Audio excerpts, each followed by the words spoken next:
Dans cette vidéo, je vais te partager 4 grosses news de l'écosystème Elrond. Donc si tu me connais, tu sais que je kiffe cet écosystème. Et si tu ne me connais pas, je partage régulièrement des infos sur cette blockchain. Et du coup, ça va être pas dans cet ordre-là forcément, hein, mais du coup, on va parler du listing du item. Il y aura des mécaniques qu'on n'aura jamais vues, donc ça va être un listing comme on n'a jamais vu. On va voir s'ils sont vraiment très chauds et que ça se passe bien pour tout le monde. Et on va parler de HSwap, un nouveau DEX un peu basé sur le système de Curve Finance avec un système de DAO. Et ça sera surtout pour swapper des stablecoins sur la blockchain Elrond. Donc pour l'instant, il n'y a il y a que l'USDC sur la blockchain Elrond de disponible. Et également un bridge. Du coup, un bridge entre Ethereum et Elrond.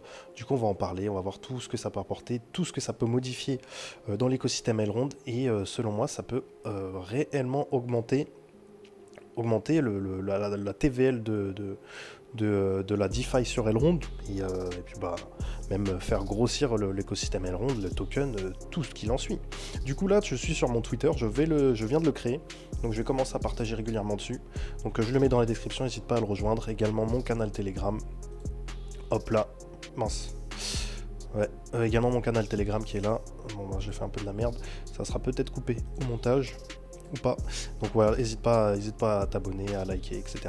Commenter. Donc là aussi une grosse news à Kala encore. Donc bon, je te laisserai aller voir ça. Même moi, je n'ai pas encore lu, je l'ai juste retweeté. Donc allez, on va parler de ça.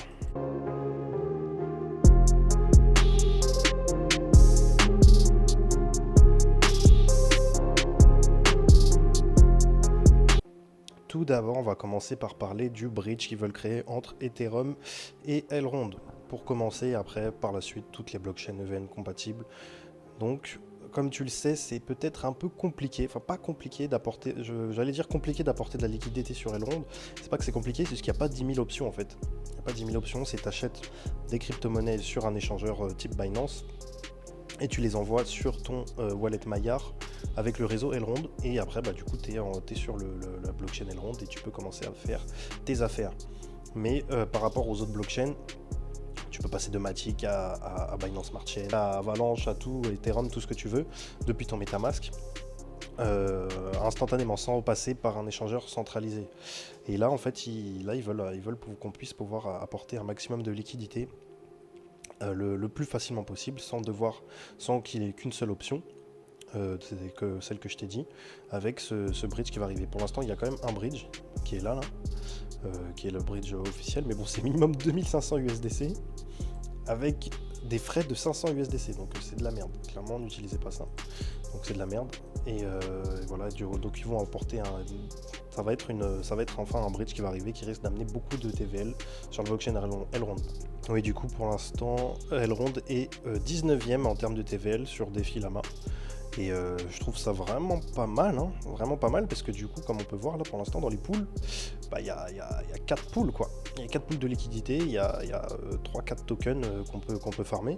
Donc c'est vraiment pas mal pour te dire là, il y a quand même pas mal de TVL, alors qu'il n'y a vraiment pas énormément d'options dans cet écosystème de DeFi pour l'instant. Tu vois, il y a plus, bon, Cardano c'est un peu de la merde. Métis, tu vois, il y a plus que sur Moonbeam hein, et tout, alors qu'il y a beaucoup plus d'options sur Moonbeam et sur plein d'autres blockchains. Donc là, la création du premier du DEX qui va arriver, je vais te parler juste après, plus le bridge, je pense que on peut voir grimper un petit peu Elrond dans le classement. Ok, bon, on se retrouve du coup sur HSwap. Là, c'est le test net de HSwap qui va sortir, là que je t'ai parlé. Le DEX un peu curve-like qui va atterrir sur Elrond, qui va permettre de swap des stablecoins et des crypto-monnaies qui ont la même valeur, tu vois, entre le BTC, WBTC. Après, il y aura Ethereum et Frappe Ethereum, etc. Après, USDC, USDT, etc. Donc, quel est l'intérêt de ces DEX dans un écosystème ? C'est que c'est compliqué pour un protocole normal de faire des swaps entre deux crypto-monnaies qui ont la même valeur, donc entre des stablecoins à cause du slippage, puisque là par exemple on peut le voir sur le Maillard Exchange, tu vois actuellement il n'y a que l'USDC, hein, après c'est que d'autres crypto-monnaies volatiles. Tu peux voir le slippage est de 1%. Tu vois, le slippage de 1%, on peut même comparer avec par exemple Osmosis. Bon, le slippage par exemple il est de 0,2%, mais il y a que l'USDT en stablecoin. Hein. US, tu vois, il n'y a que l'USDT. Bon, il y a l'euro, mais bon, du coup il n'a pas la même valeur. Donc c'est pas exactement pareil. Bon, pour Osmosis, il a 0,2%, mais par exemple sur Maillard Exchange, Le slippage est de 1%, et sur HSwap, il va être de 0,1%. Du coup, tu te rends bien compte que 1%, si tu veux, si tu es une baleine et que tu veux commencer à venir farmer sur Elrond, tu ramènes tes 10 millions et que tu te prends un slippage de 1%, si tu veux swapper entre deux stablecoins, bah tu te prends 10 millions à 1%, c'est 100K. C'est 100K, donc c'est énorme, tu peux pas te le permettre. Du coup, là, sur HSwap, ça va pouvoir amener des grosses liquidités avec ceux qui... Parce que nous, on s'en fout. Moi, clairement, si tu me mets un slippage de 1% et que je vais swapper mes 300$ sur le Mara Exchange, je m'en fous, tu vois. Mais voilà, comme je te disais, les grosses baleines, voilà, ils pourront se faire des slippages ici et ça sera 0,1%.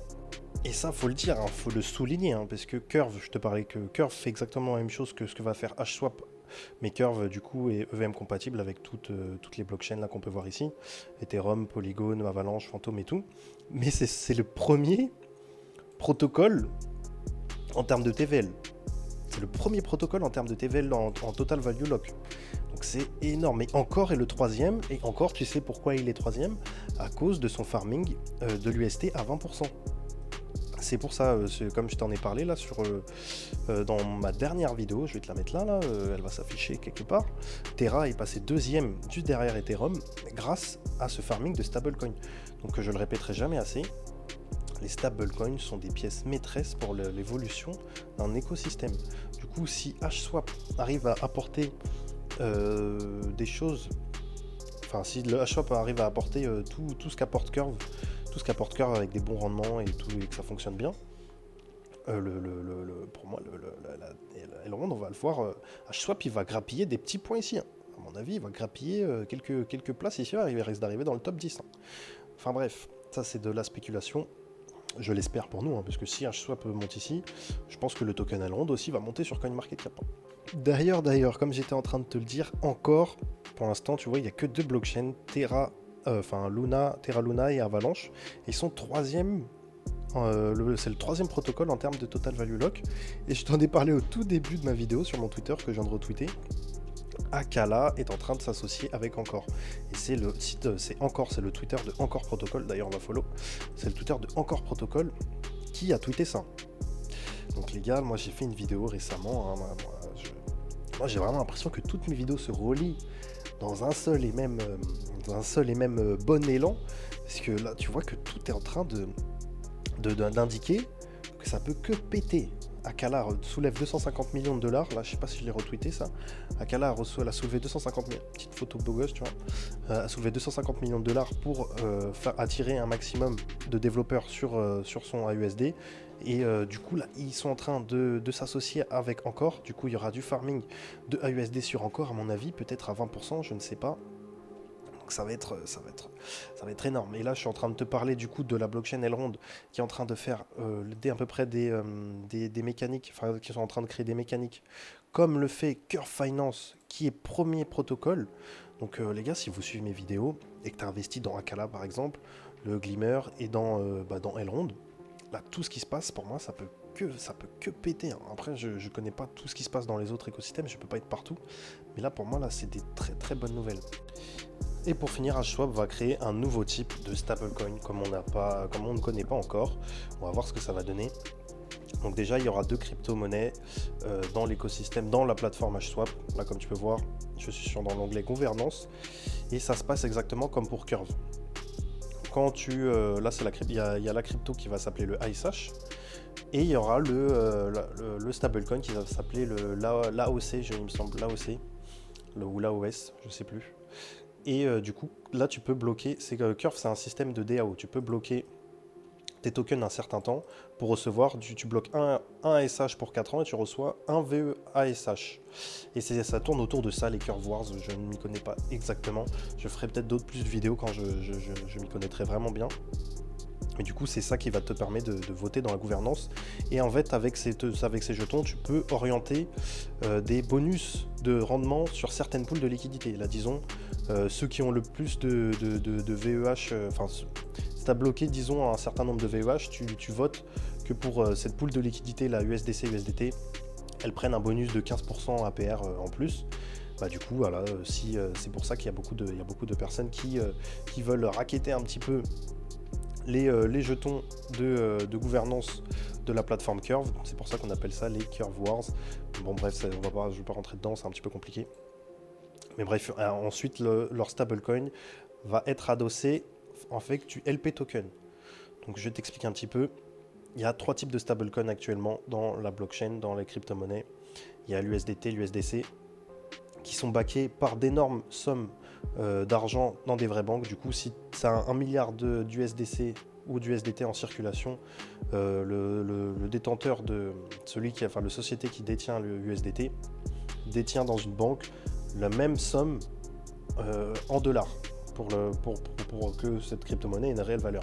Et du coup, il y a l'UST qui marche très bien en ce moment avec l'écosystème Luna, lui qui est backé en fonction qui est backé avec du Luna. Du coup, pour créer de l'UST, on doit brûler une partie de Luna. Du coup, le Luna actuellement il a une valeur, il a une TVL, il a un market cap. Du coup, il est backé avec de la vraie valeur quand même. Et il y a actuellement le DAI par exemple qui est backé avec de l'Ethereum par exemple ou encore d'autres crypto-monnaies. Mais là, c'est pas tu brûles, c'est ce que tu mets en collatéral. Donc c'est encore un autre système. Sinon, tu veux minter 100 dollars de DAI, bah, tu vas bloquer, disons, 200 dollars d'Ethereum. Bon, après, tu peux les récupérer, etc., etc. Et là, je trouve ça super intéressant, parce que là, c'est backé avec des LP tokens. Du coup, si tu sais pas ce que c'est que des LP tokens, là, tu vas, disons, dans une pool de liquidité, et là, tu peux staker des LP tokens USDC, USDT. Donc là, pour staker ça, il faut que tu aies swappé moitié-moitié la même somme du USDT et du USDC, par exemple. Bon, on va prendre voilà, USDT, USDC. Et tu peux mettre, dès que tu as créé ta liquidité, tu peux la mettre à farmer ici. Et du coup, en échange, je pense que tu pourras minter, grâce à ça, grâce au LP token que tu as staké, tu pourras minter du stablecoin de la plateforme HSwap. Du coup, c'est super intéressant. Déjà, tu vas mettre 1000 dollars à staker ici en stablecoin. Et en plus de ça, bah, tu reçois encore du stablecoin que tu as minté grâce au LP token. Donc attends, j'ai un petit peu soif. Ça risque d'être coupé au montage, ça. Donc voilà, pour finir sur HSwap, moi je suis vraiment super hypé, hein. J'ai hâte de voir un peu ce que ça donne, j'ai même hâte de l'utiliser, parce qu'actuellement sur Elrond, si on a tous un petit peu de stablecoin qui dorment, hein, au cas où s'il y a une bonne opportunité, s'il y a un dip ou quoi, bon, un dip, s'il y a un petit crash. Bon voilà, pour l'instant si tu as des stablecoins sur Elrond qui dorment, tu peux rien en faire. Donc là tu pourras les mettre à farmer. Et également le BTC, tu vois, et après futur l'Ethereum. Mais là je pense avec tout ça, on n'est pas prêt. Plus le bridge, donc ça se combotte énormément, ils sont super forts Elrond. Hein. Parce que le bridge qui va pouvoir amener tous les clients d'Ethereum au début. Donc on va pouvoir mettre à farmer nos stablecoins, plus nos WBTC. Au début il y aura des rendements. Là faut pas se fier au rendement qu'il y a là, hein, parce que là c'est le testnet. Hein.